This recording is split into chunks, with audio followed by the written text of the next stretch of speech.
Welcome to Lesson 4 of Module 2 on SQL subtotal operators. Let's have even more fun with subtotal operators. I'm going to start with an important usage question that I want you to think about throughout this lesson. Is the grouping sets operator more widely used than the cube and rollup operators? Lesson 4 continues the study of subtotal operators from Lessons 2 and 3. Lesson 4 covers characteristics of the grouping sets operator, example statements with the grouping sets operator in the group by clause, and comparisons of the grouping sets operator to the cube and rollup operators. You have 3 learning objectives in this lesson.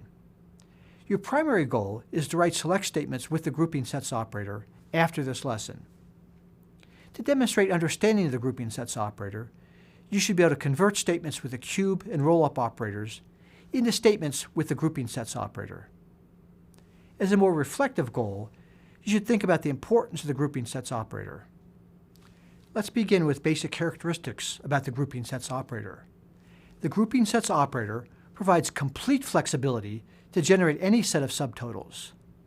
Even the normal group by results are not generated by default. To achieve this flexibility, you must provide explicit specification of subtotal groups, more tedious than the specification for the cube and rollup operators.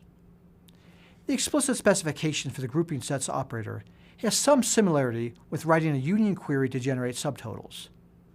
For both a union query and grouping sets operator, you must know the collections of subtotals to generate.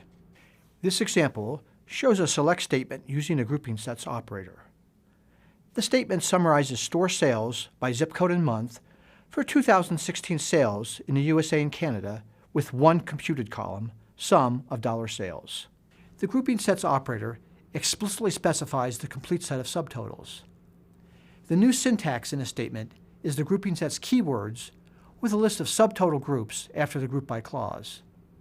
The grouping sets operation contains 4 subtotal groups: the combination of store zip and time month, store zip by itself, time month by itself, and the grand total, specified as empty parentheses. Note that the ordering of columns within a subtotal group does not matter. Thus, the combination of store zip and time month is equivalent to time month and store zip. The order by clause provides a convenient order to view subtotal rows. I will now execute this statement using the Oracle SQL Developer. The result contains 20 rows with 3 columns in each row. The result is equivalent to the cube operation with the store zip and time month columns. This example shows another select statement using the grouping sets operator. Example 2 is identical to example 1, except for the grouping sets operation.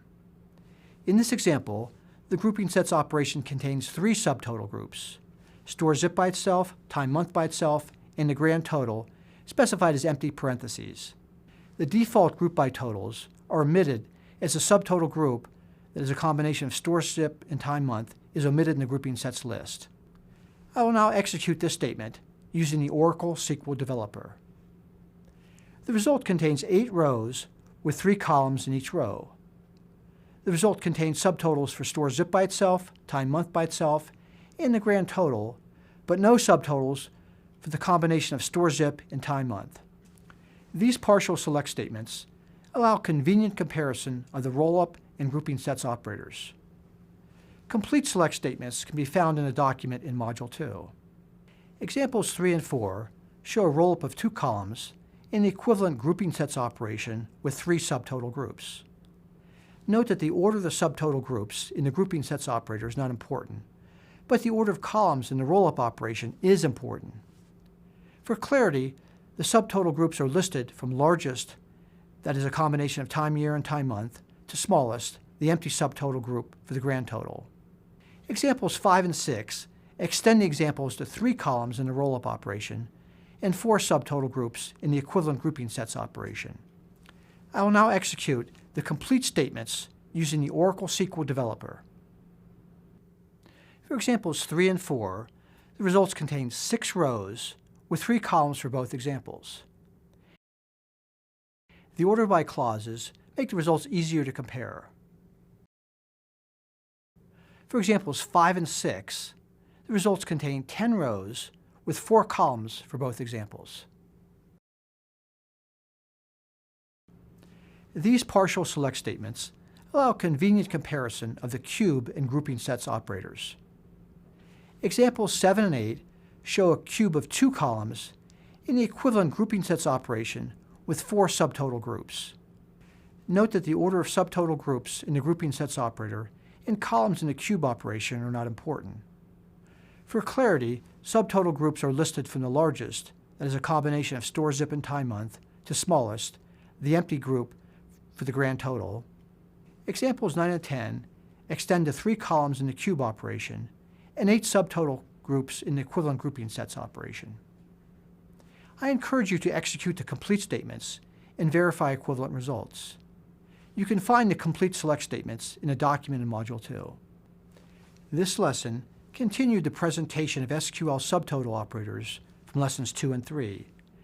You learned about the grouping sets operator, providing precise control of subtotal rows. To achieve control, the grouping sets operator requires explicit specification of subtotal groups, including the most detailed combination generated by the normal group by clause. The grouping sets operator has no default subtotals. You also learned that the grouping sets operator is a useful tool to understand the cube and rollup operators.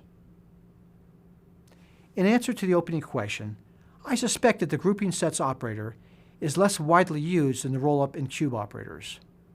I've not seen data on the usage of any subtotal operator, however. The grouping sets operator provides more control than the cube and rollup operators, so it fills an important niche. I think that the rollup operator is the most widely used because subtotals are typically required for hierarchically related columns.